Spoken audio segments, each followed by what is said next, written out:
Welcome to our Behind the Raise series with me, Drummond Gilbert, where we learn about what goes on behind the scenes during fundraising. I'm delighted to welcome Katie McCourt, founder of Pantee. So I'm Katie McCourt. I'm one of the co-founders of Pantee, which is a sustainable underwear brand from the UK. We launched during the pandemic and have just recently finished our first fundraise. And can you tell us the story about Pantee? I mean, how did the company come about? Yeah, so we actually started working on Pantee back in sort of end of 2019. We were on a mission to fight fashion waste, and we were going to do this by launching the world's first underwear brand made from dead stock t-shirts. So there's a huge amount of waste that occurs in the fashion industry, and building Pantee was our way of taking some of this waste and giving it a new lease of life by turning it into super soft and comfortable underwear. Great. And what made you decide that it was the right time to start pitching investors and to go out and raise investment? Yeah, it's a great question. So I think that it was always our intention, I think, when we saw a lot of the early traction that we were getting for the brand and how the brand was resonating, we felt like there was a really big potential for us to take this a lot further. So we decided quite early on that we wanted to do a raise. We actually launched the brand with a small fundraise on Kickstarter, and then entered into an SCIS/EIS raise in sort of late 2021. So yeah, I think it was just always part of our plans. We knew that if we really wanted to amplify our impact, then we were going to need to raise that money to help us get there. Okay, that's brilliant. And I guess starting with the Kickstarter round, what were some of the kind of learnings through going through that kind of process of kind of crowdfunding? So I think with the Kickstarter, it was a really good opportunity for us to get people's initial feedback on the product and see how the product was really resonating with people. And I think that we started sort of screaming and shouting about our idea for Pantee a long time before we launched the Kickstarter. So we started our Instagram very early. I know it sounds some maybe like a small thing, but we definitely wanted to do that as early as possible so we could start engaging people with our idea and bring them sort of along our startup journey. And I think that that was really impactful because when we launched our Kickstarter, we did so without any paid advertising. It was fully organic. And within the first 24 hours, we were 50% funded. So we were well on our way to meeting our target. And having that concept of building those really engaged community members and ambassadors for your brand early on has been instrumental to us from that point. They've sort of become our cheerleaders and our ambassadors that have helped us to get to where we are today. That's really great. So let's dig into your angel investment round. So how did you get started with angel investors, and sort of what sources did you go to, and what was the kind of initial feedback that you got? So I think that we initially sort of reached out to people within our own network and the network that we had grown, I suppose, over the last 2 years of working on Pantee.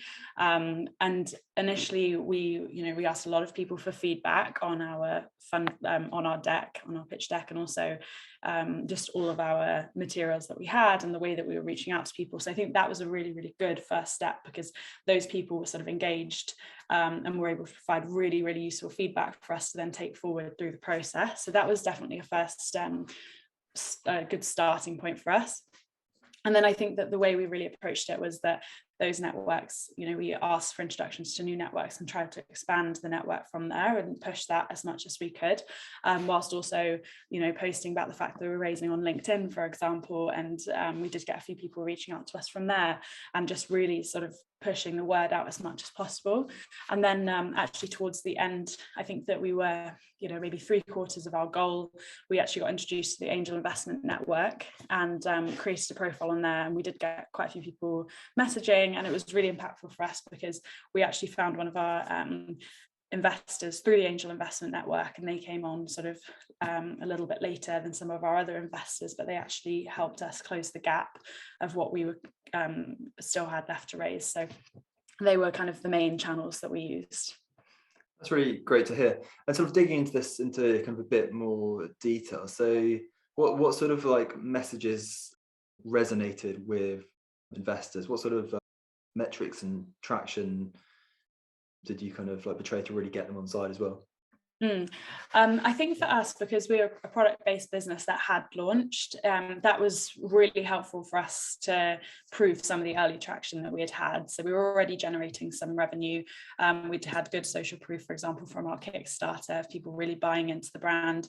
And we also had managed to establish a strong returning customer rate. So all of these things for us were really impactful. But I think the other thing that really helped was that from quite early on, I think because we've got a strong story around our brand, we were able to generate quite a lot of good PR coverage. So we were featured in Vogue, I think the month that we launched our website, for example, and we got named last year as one of the top sustainable underwear brands in the UK by The Independent. And we've managed to sort of feature in a lot of these really big publications within the UK. And I think that really helps investors to sort of see what you're doing, like, okay, it's a sustainable underwear brand, but they've also managed to generate a lot of traction and a lot of people are talking about it. There's buzz around the brand. And I think that during the time that we were raising, we were also recognised by quite a few big tech companies. So we won a Klarna small business support package. We were also featured on Shopify's e-commerce masters podcast. So I think all of these things help you. It gives you an opportunity to tell your story, and it also gives you an opportunity to share things with investors so they can see other people telling your story, and that kind of really helps to build that wider picture around what you're doing. Really interesting. Thank you, Katie. So what did you do next? I guess when you really wanted to like dial it up and get people to start committing, how did you sort of create that sense of like FOMO and get people to kind of make the commitments? Yeah, that's a really good question as well. I think that we as I guess a lot of people might find, they have different sort of ups and downs of their journeys. We had really quick out the gate, a lot of people coming on board early, which was great, and that helped us to start to build that momentum. And then we sort of reached a point where we decided before Christmas that we were going to actually close that round. We weren't at our full amount, but we wanted to close so we could start taking some of the money into the bank, so we could start using that, putting our plans into place. And then we continued from there with instant investment top-ups, because we had sort of written that into our paperwork from the start. We kind of knew that with the time that we were raising, it was going into Christmas, it's going to New Year, it's quite a difficult time to keep that momentum going. So we that's kind of the approach that we took, and because we sort of had that hard deadline, that helped, because we were pushing people to work towards that same date. And then for the instant investment top-ups, it was sort of, you know, we had actually closed the round and we were looking to bring in the rest of the money as soon as possible as well. So I think that really helped us give some urgency and actually really drive us to close the round. I can imagine, you know, if you were to set sort of a rolling date, then you could probably just go through the process and it would go on and on. Like we said, from some of, like, even when we started the raise, we were putting in our first emails like a date, this is when we're closing, this is when we're closing. And I think that really helped, and it keeps you accountable as well. So how many investors did you speak to in this kind of like whole process? Oh my gosh, how Roughly. many did we speak to? A lot. I don't know if I could give an exact number. I think probably lost count. We spoke to a lot of different investors, a lot of different types of investors as well. Like we did speak to some different investment firms. We spoke to a lot of individual angel investors. So I think that everybody that's raised money will say this, you know, you speak to a lot of people and you're going to probably experience a lot of rejection, but it's the hardest thing. We got given the same advice. It's like, you've got to make no become your new best friend, because you're going to hear it a lot. But it's still, when you go into the process and you do hear a lot of no's, like it can still be really hard and it can feel like a really long and difficult journey. But you just got to keep pushing, because I think that even when you get those rejections, if you're really strong in your idea and you really believe in your idea, and for us, like we had a lot of that early traction and we had investors come on board, like you've got to remember all of those things that are the reasons why you're doing it and the reasons why you keep pushing forwards, because otherwise it can be a difficult, long process. That's a really good tip, and I'm sure there's a lot of founders kind of like going through this at the moment. So it's good to hear kind of your experience as well. Tell me a bit about sort of being a kind of like female founder pitching Pantee. Kind of what was the experience like, and what were some of the kind of learnings from that? So I think that raising money is a difficult thing for everyone, but I think if you sort of look at the most recent stats around it, there's very few female founders that do get funding on the scale of things. So going into this process, you know, we're both female founders and co-founders, and we also were pitching a very female-centric product. So I think that can be quite difficult, because the reality of it is, from our experience anyway, that the majority of investors that we did pitch to and to speak to were male. So I think that they, you know, have that understanding of women's underwear, but also when we're talking around the comfort of it and the functionality and things like that, I think it's something that, you know, it's not a product that they're going to use themselves.